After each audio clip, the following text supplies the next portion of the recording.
Yeah, is this true that you actually... It came to you in a dream? Yeah, you know, you'd always read about other composers or people and these magic things happen to them, but it never happened to me.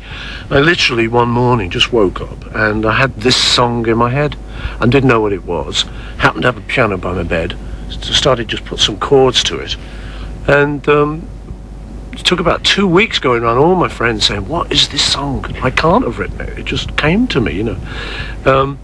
So when people say to me, do you believe in magic, do you believe in fate and all this sort of mystery, I say, yeah, I do, partly because of that song. I mean, not only did I dream it, it's been my most successful. So it suggests to me that there's more out there than we know about.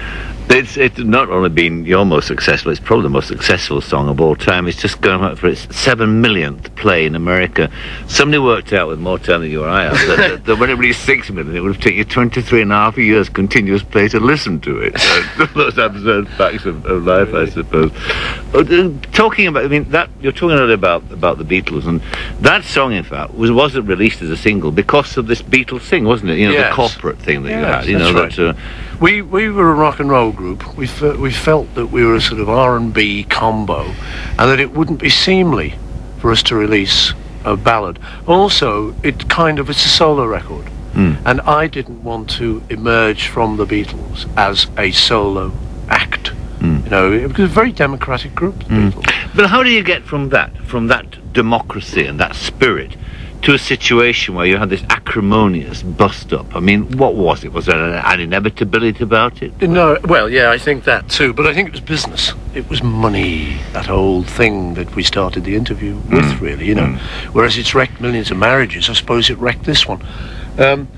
We used to play Monopoly, and I was never very good at Monopoly. I never really enjoyed it, you know, I get a little bit too wound up in the middle of it. Some people could just play it, and it was a game. I always got a bit intense. So when it came to the real thing, and this was real money now, I got ever so intense. And it fell to me to kind of save our fortune, because we had an American bloke came in. Alan Klein. And it appeared to me that he was going to have it. And I think if I hadn't have done anything, I think he would have. In the first year, he had a fairly hefty management fee. And we had all sorts of rows, you know, about, I was saying, he'll take 15%, and the other guys, John mainly was kind of besotted with him.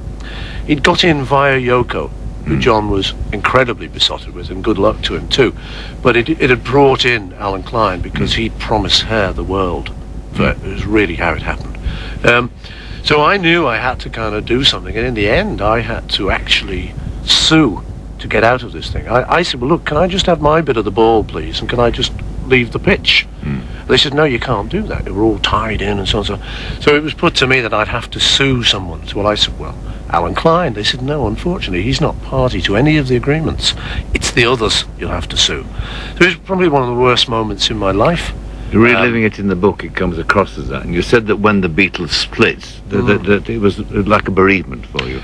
It was very difficult for me, yeah. It was my whole life, I think, you know. I think the others, in their minds, I think John was lucky because he'd got this new direction now with Yoko. I think John all his life had wanted to cut loose.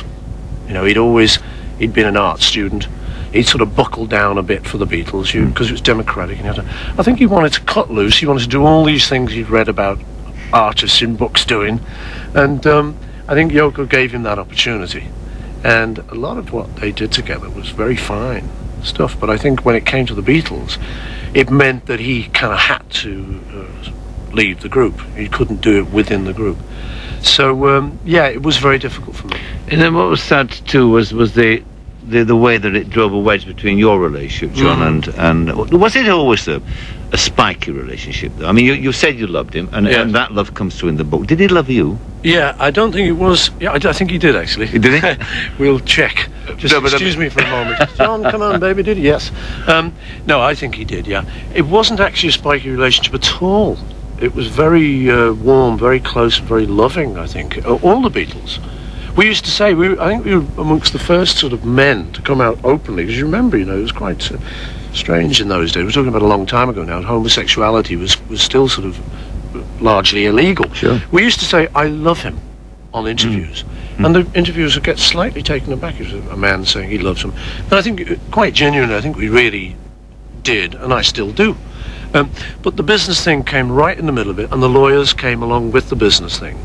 And I talked to John many years later, because the great saving grace was we did put our relationship back together. You did. I mean, that's... Thank God for that, because I don't know what I'd do now with him gone if we hadn't. I think I would be sort of racked with all sorts of guilt. But we did. And in chatting to him, he said, one of the first things he said, we met after the breakup and things had calmed down. He said, do they try and put you against me like they put me against you? Do they try and do that? I said, by golly, they do. He said, yes, that's good. Good to know. He said, because they're always trying to pit me against you. But we did put our relationship back together, and it was lovely, because we ended up the last couple of years of his life when he just had Sean. We could now talk about babies, because he didn't know how to handle kids, did he? It was one of the saddest things.